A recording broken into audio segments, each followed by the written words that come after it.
votre père est décédé. Maintenant, vous avez décidé de mettre la maison en vente. Sauf qu'entre-temps, un squatter s'est installé. Il veut pas partir.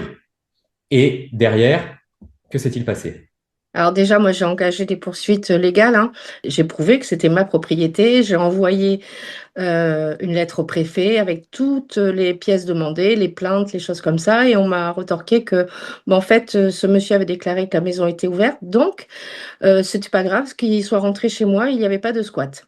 Oui, parce que Et quand une maison n'est pas occupée, le squatter peut y aller, même si elle appartient à quelqu'un, cette maison. oui, apparemment, suivant la loi, oui, ce qui est enfin, voilà, ce qui est quand même hallucinant parce qu'on est quand même propriétaire. Et donc, ce monsieur s'est installé, a installé l'électricité, là même, elle a installé la fibre.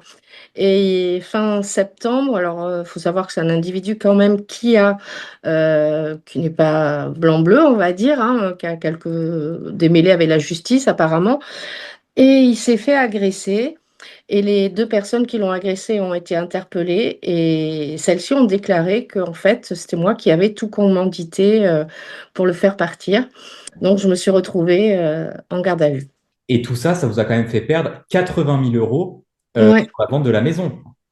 Oui, parce que du coup, comme la signature définitive de la maison devait se faire donc le 10, là, le 10 octobre, c'est tout récent.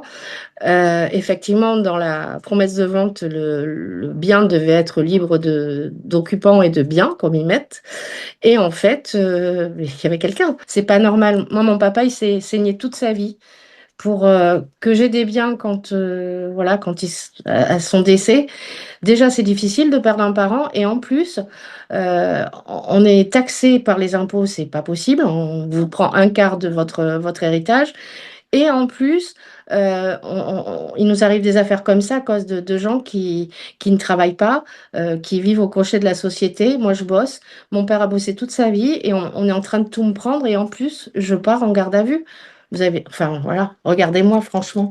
C'est ce que j'ai dit aux gendarmes. J'ai dit, est-ce que vous pensez que moi, là, je suis à ma place en garde à vue alors qu'il y a quelqu'un qui est dans mon domicile?